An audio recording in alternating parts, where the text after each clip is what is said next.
Snowflakes drifted lazily through the December air, catching in the glow of Christmas lights strung across storefronts. The city pulsed with holiday cheer, families rushing home with boxes of pies, couples laughing under shared umbrellas, children pressing their noses against bakery windows. For most, it was a night of warmth and togetherness. But for Jonathan Hayes, it was just another reminder of what he had lost. At 38, Jonathan was a self-made millionaire, the kind of man who seemed to have it all on paper: a sprawling house, a successful business, and his little girl Emily, the only light that kept his world from collapsing completely after his wife's passing. That evening, Emily sat in the back seat of his sleek black SUV, her mittened hands fogging up the window. "Daddy, I thought we were getting cookies," she pouted, her brown eyes big with hope. Jonathan glanced at the clock on the dashboard. 6:47 p.m., Christmas Eve. He sighed, forcing a tired smile. "We'll get cookies, sweetheart. Let's stop at the bakery." He pulled the car to the curb near a place called The Hearth, one of those cozy little shops that looked like it belonged inside a snow globe. Golden light spilled out onto the icy sidewalk, warm and inviting. Inside, a few late customers lingered over mugs of cocoa, their laughter muffled by the glass. Jonathan reached for his coat, ready to escort Emily inside, when her small voice piped up again. "Daddy, who's that lady?" Jonathan froze, following her gaze. Just beyond the bakery's dumpster, under the harsh glow of a flickering street lamp, a young woman was bent over, rummaging through bags of discarded food. Her coat was torn, far too thin for the biting cold, and her bare hands trembled as she sifted carefully through the trash. Blonde hair, tangled and damp, peeked out from beneath a knit cap. Emily's voice lowered to a whisper. Is she looking for food?" Jonathan's grip tightened on the steering wheel. For a moment he considered looking away, pretending he hadn't seen her. That was easier, cleaner. But something about the way the woman clutched an old, battered notebook to her chest, holding it as if it were more precious than her own survival, stopped him. He stepped out of the car. The wind bit hard, cutting through his tailored coat as he approached slowly. "Excuse me," he called gently. "Are you all right?" The woman turned. Her face was young, early 20s, pale and weary but not defeated. Her eyes flickered with guarded strength. She hugged the notebook tighter as though it contained the last piece of who she was. "I'm not stealing," she murmured. "I'm not looking for trouble, just trying to eat." Jonathan opened his mouth, searching for words. Before he could answer, the sound of small boots crunching in the snow broke the silence. Emily had slipped out of the car and now stood beside him, her mittened hand already reaching out toward the stranger. "Daddy," she whispered earnestly, "can she come to dinner with us?" Jonathan stared at his daughter, then at the young woman whose life had clearly unraveled in ways he couldn't yet imagine. And in that frozen alley on Christmas Eve, a choice hung heavy in the air, a choice that would change all of their lives forever. The iron gate creaked open as Jonathan's SUV curved up the long driveway, headlights sweeping across manicured hedges dusted with snow. Emily was already bouncing in her seat, her excitement bubbling over. "Cookies, Daddy! We promised cookies!" But Jonathan wasn't watching the house, or even his daughter. He glanced into the rearview mirror at the stranger sitting quietly beside Emily. Her name, he had learned only minutes earlier, was Rachel. She hadn't said much, only clutched that battered recipe notebook as though it were stitched from her very soul. Rachel's coat was so thin he could see her shiver even under the car's heat vents. Emily, without hesitation, had scooted closer to her, draping a fuzzy pink blanket over Rachel's lap. It was such a simple gesture, yet Jonathan noticed how Rachel's lips trembled, more from the unexpected kindness than the cold. When they pulled up to the house, Rachel's eyes widened. The mansion rose like something carved from a Christmas card. Tall stone columns, arched windows glowing golden against the night, wreaths hanging neatly on every door. For her, it must have looked like another world. She sat frozen, staring through the glass as if crossing the threshold might break her. Emily jumped out first, boots crunching in the snow. "Come on," she called, her voice bright. "We're making cookies." Rachel followed slowly, clutching her notebook close. Each step on the marble stairs echoed her hesitation. Inside, the warmth hit her like a wave. Hardwood floors gleamed, garlands draped across stair railings, family portraits lined the walls. Jonathan with his late wife and Emily as a baby with cake smeared across her cheeks. Rachel paused at the doorway, uncertainty written across her face. She didn't belong here. Everything inside screamed of a life she had lost long ago. Jonathan caught the flicker of doubt and gently said, "The kitchen's this way. You're safe here. Eat, rest, whatever you need." The kitchen was enormous, stainless steel appliances and marble countertops gleaming under pendant lights. Jonathan gestured toward the fridge. "You can make whatever you'd like, or I can have something prepared." Rachel's eyes scanned the shelves stacked with organic produce and holiday platters. Her hands moved almost unconsciously, pulling out carrots, thyme, butter, and a tray of leftover roasted chicken. Jonathan leaned against the doorway, surprised by the sudden certainty in her movements. She tied her thin hair back with a rubber band from her wrist, rolled up her sleeves, and began to cook. Not frantic, not desperate, deliberate. She diced onions with steady precision, stirred broth until it shimmered gold, sprinkled spices as though painting with memory. The aroma began to fill the room, wrapping around the marble and steel like a warm blanket. Emily clambered onto a chair, chin resting on her tiny hands, watching with wide-eyed wonder. "Smells yummy," she squealed. When Rachel finally set steaming bowls of soup on the table, Emily dove in first, kicking her little legs in delight. "Yummy," she declared with a mouthful. Jonathan took a cautious spoonful and froze. His chest tightened. The flavor, the balance, the gentle warmth, it was identical to the carrot thyme soup his late wife used to make every Christmas Eve. He swallowed hard, fighting the sudden rush of grief and memory. "You've made this before," he said slowly, voice rough. Rachel's eyes flicked up, then away. "A long time ago," she murmured. "Life was different then." Emily, oblivious to the tension, crawled right into Rachel's lap and snuggled against her coat. "You're like a snow princess," she mumbled sleepily, soup dribbling down her chin. Rachel startled, then laughed softly, a real laugh, one that seemed to surprise even her. She brushed Emily's hair back gently, her hands trembling with tenderness. Jonathan watched, unsettled. It had been years since he'd seen Emily look at someone with that kind of instant trust. After dinner, when Emily had curled up in the living room nest of blankets and picture books, Rachel drifted to the tall front window. Snow fell heavier now, blurring the world outside into white silence. She sank onto the window bench, pulled out her battered notebook, and opened it carefully. Jonathan passed by quietly, pausing in the hallway. He watched as Rachel traced a handwritten line with her fingertip, her eyes softening into grief. He noticed stains on the pages, wine, coffee, broth, and little sketches in the margins, hearts beside certain recipes. She cradled the book like a relic, as if her life had been written into its pages. He didn't interrupt. He didn't need to. In that moment, Jonathan realized this woman wasn't simply hungry. She was carrying a story, a storm that had broken her world apart. Whatever had brought her to that dumpster on Christmas Eve, it was more than desperation. It was survival. And for reasons he couldn't yet explain, Jonathan found himself wanting to know every word of it. The next morning, Jonathan came downstairs to the smell of sizzling butter and fresh coffee. For a moment, he thought he was dreaming. The kitchen, once sterile, silent, untouched, was alive. Rachel stood barefoot on the cold tile, sleeves rolled up, hair pulled into a messy knot. She moved with practiced rhythm, flipping pancakes as Emily sat at the counter in her pajamas, blueberries rolling across the marble surface as she giggled. Jonathan leaned against the doorway, quietly watching. The sight stirred something deep inside him, a memory of mornings long gone, when his late wife used to hum over the stove while Emily gurgled in her high chair. He had convinced himself those days would never return. And yet, here was this stranger moving with ease in his home, filling it with warmth he thought was lost forever. When Rachel finally noticed him, she froze, as if caught somewhere she didn't belong. "I hope you don't mind," she said softly. She was hungry. Jonathan shook his head. "No, please, it smells incredible." Emily clapped her syrup-sticky hands. "She makes the best pancakes, Daddy, better than yours." Jonathan chuckled. "That's not hard to beat." Then his gaze shifted to Rachel. "Where did you learn to cook like this?" Her hands stilled for a moment. The spatula hovered above the skillet, then lowered slowly.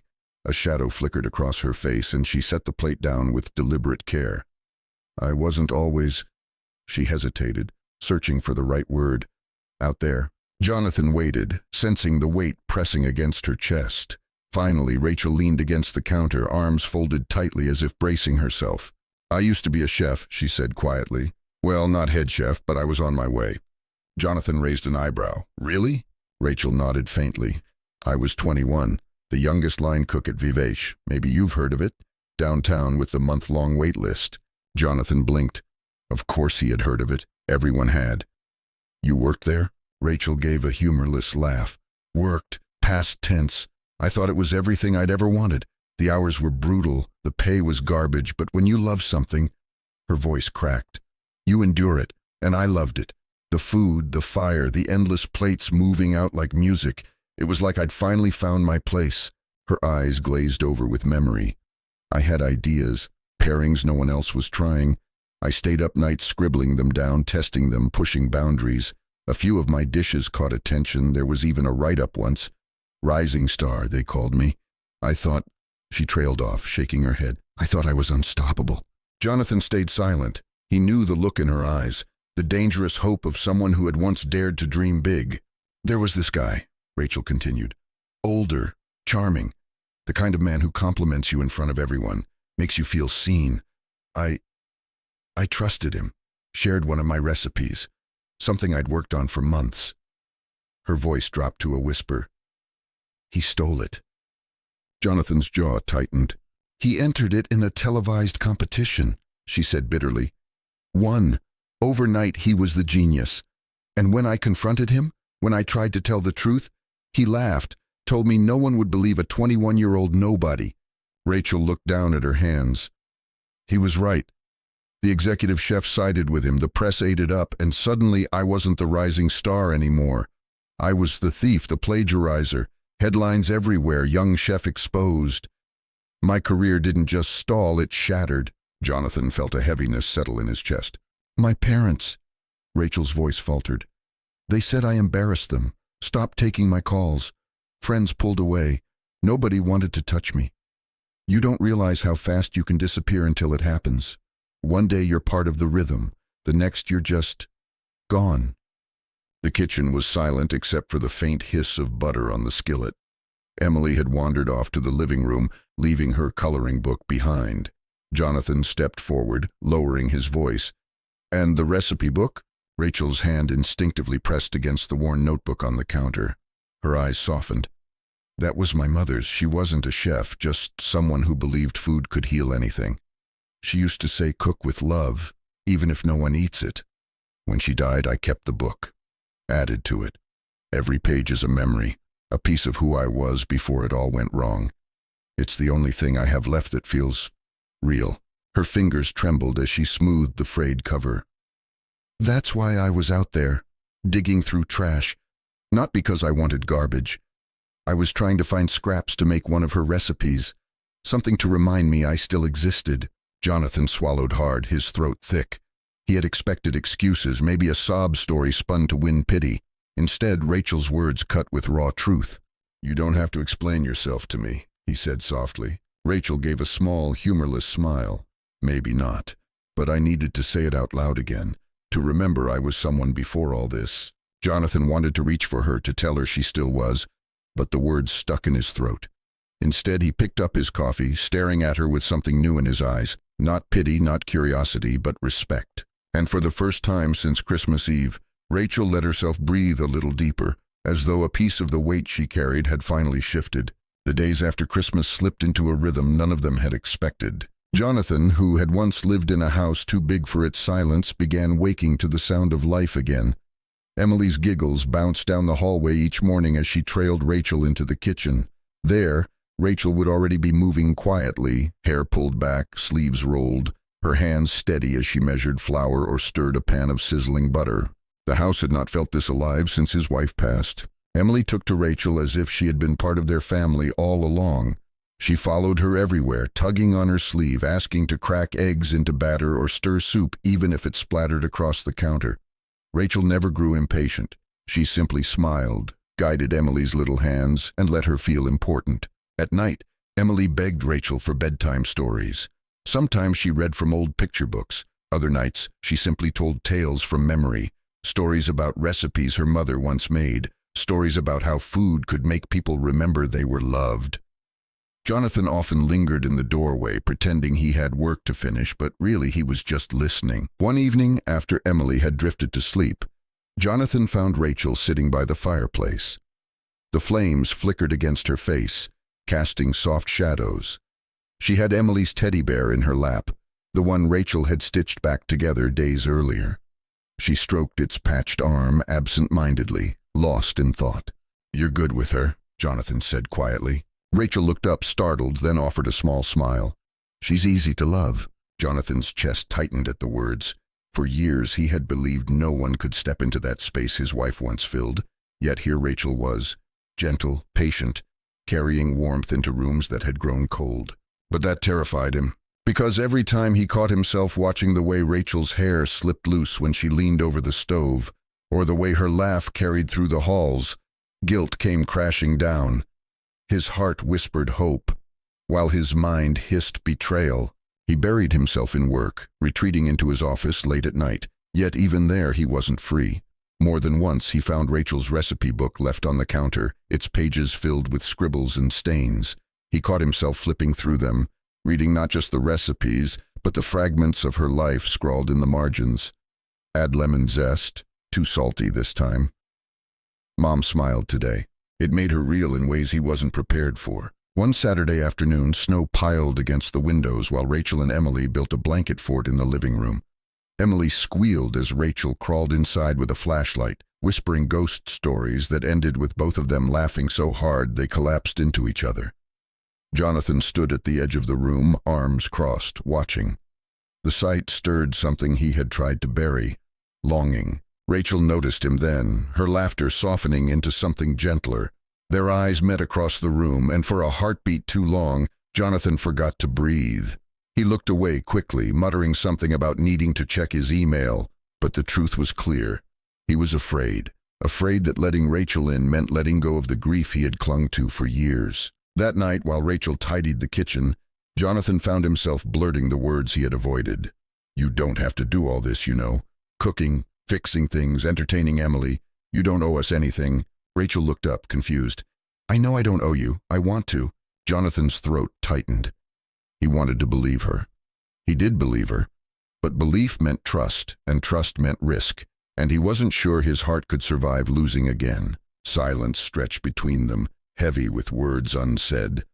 Then Rachel broke it with a quiet laugh, her eyes soft but steady.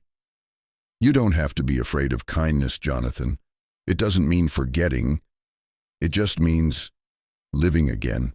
Her words unsettled him more than anything, because they were true. That night, when he checked on Emily, she was curled up with the patched teddy bear clutched tightly to her chest.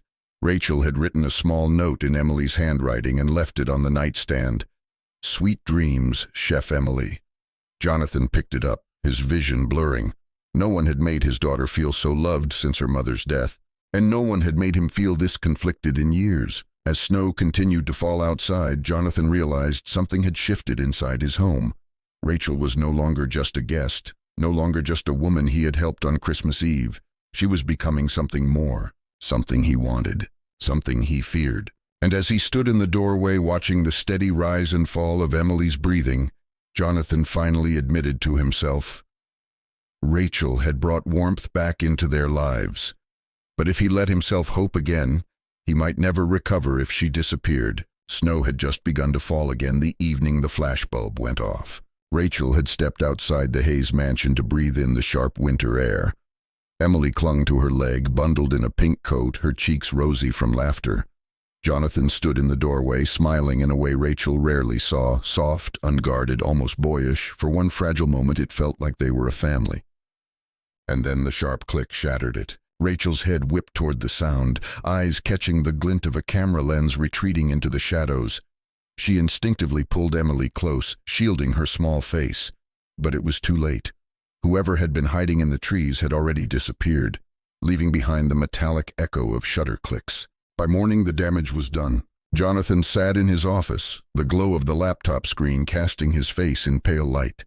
Rachel stood behind him, trembling as she read the headlines splashed across gossip sites and morning news tickers.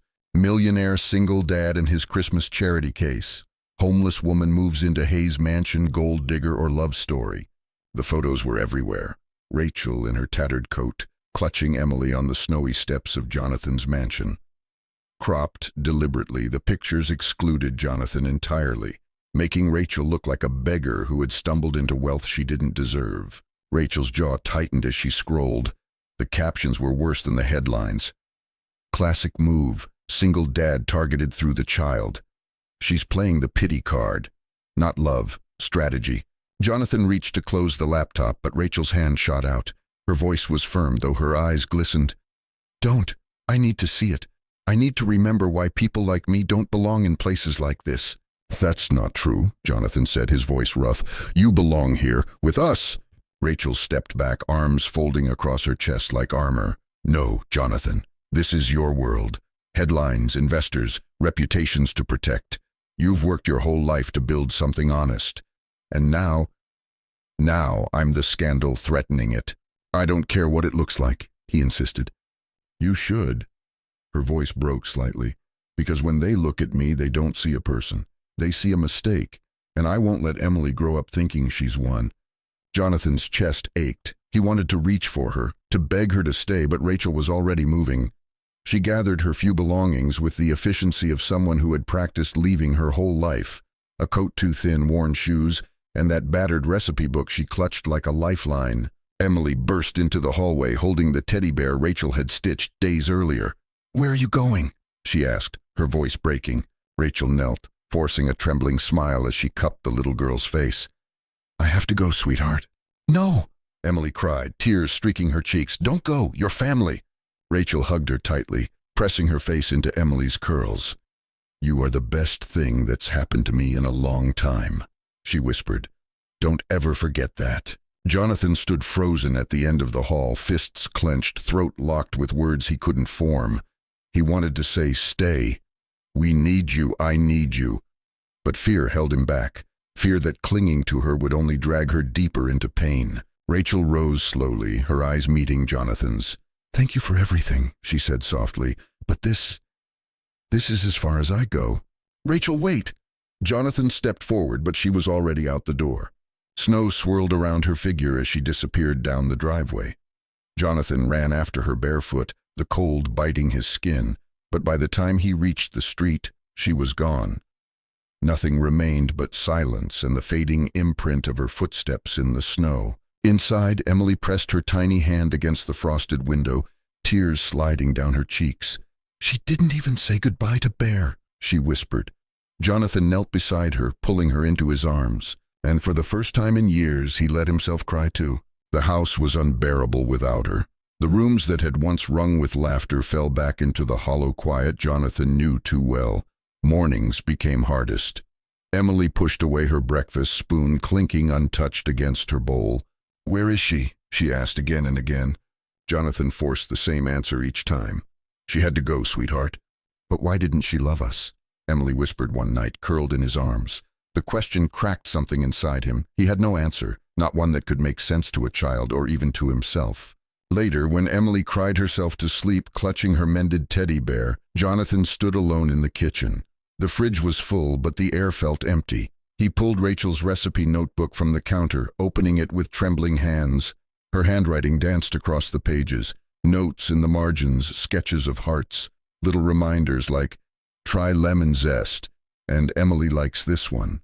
He turned to the page marked with a heart in the corner, carrot thyme soup. The same dish his late wife once made, the same one Rachel had recreated their first night together. That night, Jonathan rolled up his sleeves and tried. He peeled carrots too thick, spilled broth across the floor, and burned the thyme twice. But he kept going, stubborn, careful, clinging to her memory in every step. By the time he set 2 bowls on the table, the soup was barely passable, lumpy, a little too salty. But when Emily dipped her spoon and took a cautious bite, she smiled. It tastes like love, she whispered. Jonathan's chest cracked open. In that moment, he understood. Rachel hadn't just saved Emily that Christmas Eve. She had saved him. From grief, from numbness, from the silence he had mistaken for survival. And now he knew with bone-deep certainty he couldn't let her vanish forever. The house had fallen silent again, the way it was before Rachel entered their lives. But this time, the silence was unbearable. Jonathan wandered through the rooms like a man chasing ghosts. Everywhere he looked, there were traces of her. Emily's patched teddy bear on the couch, a wooden spoon she'd left near the stove, the faint scent of thyme still clinging to the air. He opened her recipe book at night, fingers brushing the ink-stained pages, and felt the ache of absence so sharp it nearly broke him. Emily asked about her constantly. "When is she coming back, Daddy? Did she stop loving us?" Jonathan had no answers, only the hollow echo of his own guilt. He should have fought harder. He should have stopped her at the door. One night, Emily pushed her bowl of soup away untouched. "It doesn't taste right," she whispered, tears filling her eyes. "It doesn't taste like her." Jonathan felt his throat close. That was the moment he realized waiting wasn't enough. He couldn't sit by while Rachel vanished into the cold. He had to find her. The next morning, Jonathan poured himself into the search. He scoured shelters across the city, driving through icy streets with Emily's teddy bear tossed on the passenger seat as a reminder of why he couldn't quit. He checked food banks, soup kitchens, park benches dusted with snow. He showed Rachel's photo, the only one he had, a grainy image from a security camera where she was barely recognizable, begging for answers. Most people just shook their heads, some shrugged, others muttered, "Too many like her," faces blur together. But Jonathan didn't give up. At night he sat in his office, phone pressed to his ear, calling old contacts, business partners, even private investigators. "Her name's Rachel," he said again and again. "She's young, mid-20s, blonde hair, thin coat. She carries a recipe book everywhere. Please, if you see her, call me." Days bled into weeks. Snow melted, then froze again. Still, Jonathan searched. He skipped meetings, canceled dinners with investors, poured every ounce of himself into chasing shadows. His board grumbled, but he didn't care. What good was wealth if he couldn't bring back the woman who had given his daughter laughter again? Sometimes he thought he caught glimpses of her, a blonde head ducking into a shelter, a slim figure slipping into an alley. He would chase after them, heart pounding, only to find strangers staring back. Each time the disappointment carved him deeper. Emily, too, began to notice his desperation. One evening she padded into his study in her pajamas, clutching her teddy bear. "Did you find her yet?" she asked softly. Jonathan pulled her onto his lap, holding her close. His voice cracked as he whispered, "Not yet, sweetheart. But I will, I promise." Her little hands cupped his cheeks. "Bring her home, Daddy. She's our family." Those words lit a fire in him stronger than grief, stronger than fear. Jonathan started volunteering at the very shelters Rachel might seek. He rolled up his sleeves, serving soup, handing out blankets, listening to stories of people broken but still fighting. With every ladle, with every shared glance, he hoped to see her face. And though he didn't find Rachel, he began to understand more of the world she had been living in, the weight of invisibility, the way society looked past people like her as if they were nothing. The search became more than about finding her. It became about understanding her. One bitter January night, Jonathan sat parked outside a women's shelter, exhaustion pulling at him. Snowflakes drifted against the windshield, blurring the city lights. His hands trembled as he opened Rachel's recipe book again. A folded slip of paper fell out, one he hadn't noticed before. It was a grocery list, scrawled in hurried handwriting. Carrots, thyme, butter, chicken stock. At the bottom, a note read, "For Emily's magic soup." Jonathan's vision blurred. She had thought of his daughter even in her absence. He gripped the paper like a lifeline. "I'll find you," he whispered into the quiet car. "If it takes the rest of my life, I'll find you." Winter dragged on, but so did Jonathan's search. And though every door slammed, every street seemed empty, his resolve never wavered. Because deep down, he knew Rachel wasn't gone. She was out there, cold, hurting, but alive, and he would not let her story end in the shadows. For the first time since his wife's death, Jonathan felt something burning in his chest. Not grief, not guilt, but hope.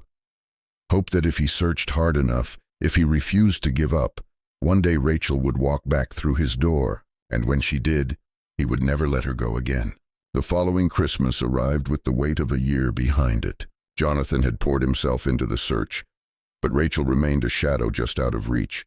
He organized fundraisers for shelters, funded programs for the homeless, even set up a community kitchen in her honor, hoping one day she might walk through its doors. Still, every night when Emily asked, Is she coming back, Daddy? His heart cracked a little more as he whispered, maybe someday. And then came Christmas Eve. The city's grand ballroom glittered under strings of golden lights. Snow tapped softly against the tall windows as waiters carried trays of cider and guests mingled in gowns and tuxedos. It was the annual Hayes Christmas Gala, a charity event Jonathan had built into something more than a fundraiser. It was his way of keeping Rachel's spirit alive, channeling her belief that food and kindness could heal even the most broken. But tonight, Jonathan's eyes weren't on the speeches or the donors. He scanned the crowd again and again, heart pounding with the same question that had haunted him for 12 months.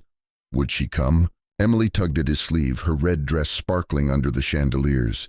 She was 6 now, taller, wiser, her curls bouncing as she whispered, "Daddy, do you think she'll find us this year?" Jonathan crouched to her level, brushing a stray curl from her cheek. His voice was gentle but strained. "I hope so, sweetheart. I really hope so." And then he saw her. Near the far wall, half hidden in shadow, stood Rachel. Her blonde hair was pulled into a simple braid, her coat still worn but her posture straighter than before. She looked thinner, tired, but her eyes, those steady, storm-filled eyes, met his across the crowd. Jonathan froze, his breath caught. After all the sleepless nights, the endless searching, she was here. Rachel's expression flickered, recognition, hesitation, then fear. She turned slightly as if to leave. "Rachel!" Jonathan's voice cut through the noise, sharper than he intended. Conversations halted. Guests turned, startled, but Jonathan didn't care. He was already moving, weaving past tables, ignoring the stares. Rachel stopped, but didn't turn around. Jonathan reached her, his chest heaving, his heart pounding so hard he thought it might split him open. Without a word, he wrapped his arms around her. Gasps rose from the guests, but all Jonathan felt was the tremble of her shoulders against him. "I shouldn't have come," she whispered into his chest. "You had to," Jonathan murmured, pulling back just enough to look into her eyes. "Because I needed to do this, here where the world can see." He reached into his coat and pulled out a small hardbound book. Rachel blinked as he placed it in her hands. Recipes from the Streets by Rachel Monroe. Her breath caught. Her fingers trembled as she flipped through the pages. It was her battered recipe notebook, restored, expanded, published. Every scribbled note, every stained margin, even the one that said, "Cook with love, even if no one eats it," all preserved, all honored. "I don't understand," Rachel whispered. "I just helped," Jonathan said softly. "Found a publisher who believed in the heart behind it. These are your recipes, your story. The world needed to see it, Rachel. I needed to see it." Tears welled in her eyes. The crowd around them faded into silence. "You didn't just save Emily that night," Jonathan continued, his voice unsteady. "You saved me too." Rachel pressed the book to her chest, her whole body trembling. "Jonathan," he cupped her face gently, brushing a tear from her cheek. "Come back home." Rachel shook her head faintly. "People still talk. I don't belong in your world." "Then I'll build a new one," he said firmly. "One that has room for you, for everything you bring.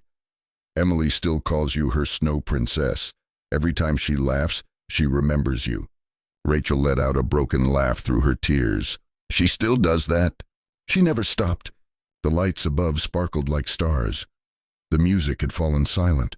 All eyes were on them, but Jonathan didn't care. He dropped to one knee, pulling a small velvet box from his pocket. Rachel gasped, hands flying to her mouth. Jonathan opened it, revealing a simple gold band. No diamonds, no grandeur, just real, like the life they'd begun to build together. His voice shook as he spoke. "Rachel Monroe, you gave me back my daughter's smile. You gave me back my life. Will you marry me? Not for wealth, not for appearances, but for us, for love, for the family we've already started."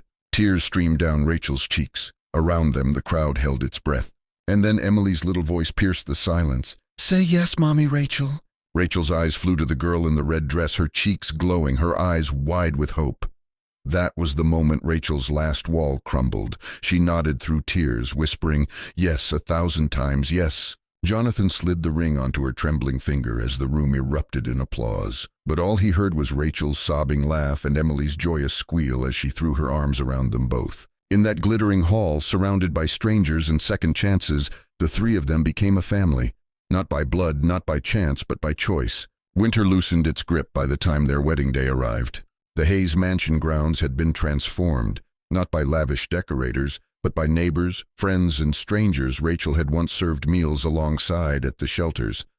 Folding chairs dotted the snow-dusted lawn, string lights hung from bare branches, swaying gently in the cold breeze. Instead of expensive centerpieces, children from the community had filled jars with pine cones, berries, and wild sprigs of rosemary. It wasn't grand, it wasn't polished, but it was alive. Rachel stood inside the modest parlor of the mansion, her ivory dress simple, flowing, chosen not from a designer rack but stitched together with care by women from the community kitchen she now ran. Emily hovered beside her, cheeks flushed with excitement, holding a basket of petals in one hand and Rachel's fingers in the other.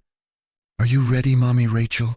Emily whispered, her curls bouncing under a little flower crown. Rachel's throat tightened. She crouched down, cupping Emily's face. "I've never been more ready for anything in my life." The music outside began. Just a single acoustic guitar strumming softly. Guests quieted, the air holding its breath. Emily skipped down the aisle first, tossing petals with the seriousness of a queen. Her laughter rang out, and the crowd chuckled warmly. Then Rachel stepped out. Jonathan waited beneath a handmade wooden arch wrapped in ivy and twinkling lights. He wasn't wearing a tailored tuxedo, just a suit Emily had insisted on picking, the tie crooked because she had tied it herself. But when his eyes found Rachel's, the imperfections disappeared. His chest tightened with the certainty he had waited years to feel. "You're everything," he whispered as she reached him. "And so are you," she replied, her voice trembling. The officiant's words were brief, but their vows had been written in late-night whispers and quiet mornings over tea. Jonathan's voice cracked as he read his, "This isn't a fairy tale. It's burnt toast, late-night feedings, scraped knees, and laughter in the middle of the chaos. But it's ours, and every day I choose you." Rachel's eyes shimmered as she responded. "You didn't give me castles or crowns. You gave me a kitchen that smelled like cinnamon. You gave me a daughter's laughter. You gave me home, and today I give you my forever." When the officiant finally said, "You may kiss the bride," Emily clapped so loudly the crowd burst into laughter. "Yay, now we're a family for real." The reception was nothing like the glittering galas Jonathan once attended. Long wooden tables were set up in the snow-dusted yard. Pots of stew, trays of bread, roasted vegetables, and pies made by neighbors were passed around like treasures. Children chased each other under the twinkling lights while adults danced in boots and scarves. Rachel moved through the crowd with ease, hugging old friends from shelters, greeting young cooks she mentored, laughing with women who once stood beside her in food bank lines. She was no longer invisible. She was radiant. Jonathan watched her, heart full, as Emily tugged his sleeve. "Daddy," she whispered seriously, "can we keep her forever?" Jonathan knelt, pulling her close. "We already are, sweetheart." Later that night, after the guests had gone and lanterns flickered low, the three of them sat together on the porch. Emily dozed against Rachel's lap, clutching her mended teddy bear. Jonathan reached for Rachel's hand, their fingers intertwining. The garden lay quiet around them, snow glistening under the moonlight. On the mantel inside hung a framed page from Rachel's recipe book, her mother's final handwritten words. "Even from hunger, love can grow." Jonathan squeezed her hand gently. "We've built something no headline can ever touch." Rachel leaned her head against his shoulder, eyes closing as she whispered, "Home." And in that still winter night, with Emily breathing softly between them and hope stirring in the air, Jonathan and Rachel knew this was not just a wedding. It was the beginning of everything. Snow had long melted from the Hayes garden, but the warmth of that night, the vows, the laughter, the quiet certainty of family remained. For Jonathan, a man who once measured his life in business deals and headlines, true wealth had come in a form he never expected. A woman who carried scars the world couldn't see, and a daughter who taught him that love wasn't about grand gestures, but about presence.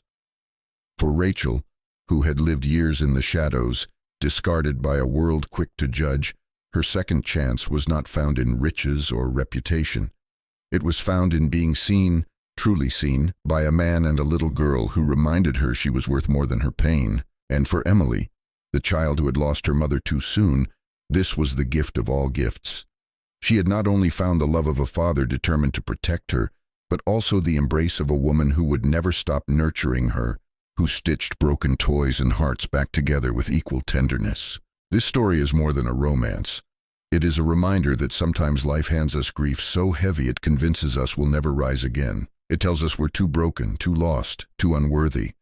But healing often arrives in the most unexpected ways, in a bowl of soup, in a child's laughter, in a stranger's hand reaching out when the world is turned away. Rachel and Jonathan's journey proves that family is not only blood, but the people who choose us, stand by us, and remind us of our value when we've forgotten it ourselves. It shows us that wealth is meaningless without love to fill the quiet spaces, and that even from the darkest winters, something new can bloom. So what lesson can we take with us? That second chances are real, that kindness matters, that even when the world has written its story about who you are, you can still write your own ending. If this story touched your heart, we'd love to hear from you. Share your thoughts in the comments below. Have you ever experienced a second chance or witnessed love heal a broken place? Your story might inspire someone else. And don't forget, subscribe to Soul Stirring Stories 88 so you never miss the next journey of hope, resilience, and love. Because sometimes the smallest acts of kindness, like a little girl saving a seat at the table or a stranger offering warmth on a winter's night, can change everything. Stay kind, stay hopeful, and remember, even from hunger, love can grow.